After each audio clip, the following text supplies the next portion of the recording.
The first case that I'll be starting with is that of Terron Evans Jr., seen here with his mother, Jennifer Backstrom.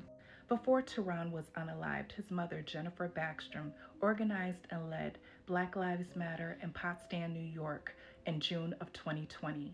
Ms. Backstrom had been calling out the Potsdam police, the St. Lawrence County Sheriff, as well as the St. Lawrence County DA, for the unsolved case of 12-year-old Garrett Phillips. She also called them out for framing Garrett's mother's ex-boyfriend, Nick Hillary, who was later found not guilty.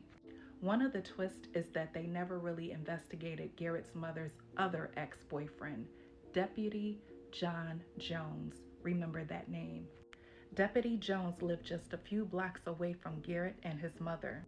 There's camera footage that shows Deputy Jones arriving home 20 minutes before Garrett was unalived.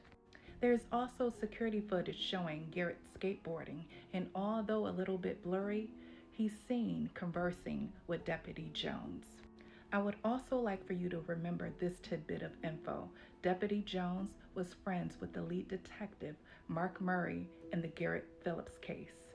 Now back to the story of Terron Evans Jr. A few weeks after Ms. Backstrom started Black Lives Matter Potsdam, Terron moved to Potsdam. They were both activists, often protesting together throughout the North Country. About 7 months later, his on-again, off-again girlfriend, Crystal Hamilton Kipp, who he later found out that her and her son were police informants. Crystal here called Miss Backstrom and stated that her son, Terron, had unalived himself by ODing. Side note, Ms. Backstrom alleges that back in October of 2020, Terron called and informed her that he and Crystal broke up. She said that Terron stated that Crystal was crazy and would try to unalive him. Crystal claimed that Terron took 60 of the slow-release antidepressant Wellbutrin. What's strange is less than 12 hours after Ms. Backstrom responded to an email calling out Detective Murray, now Chief Murray, regarding the Garrett Phillips case, the St. Lawrence County Sheriffs had a file on Terron's supposed self-unaliving case in their possession.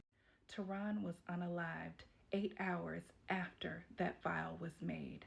Me and a few other activists reviewed Terron's autopsy report. There were no pills in his stomach. There were no traces or effects of anyone that would have OD'd, and we had a medical professional reviewing the case. But somehow the toxicology report states that there was a lethal dose of Wellbutrin. I will try and tag the video of the redacted body cam footage or post it myself so that you can see the officer perform so-called CPR on Terron. The officer appeared to have what looked like a flashlight or phone in his hand while performing CPR on Terron while he was still on the bed.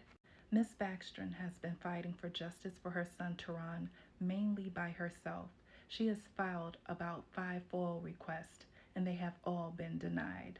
She was denied things like the statements of those that were interviewed and the supposed unaliving note and more.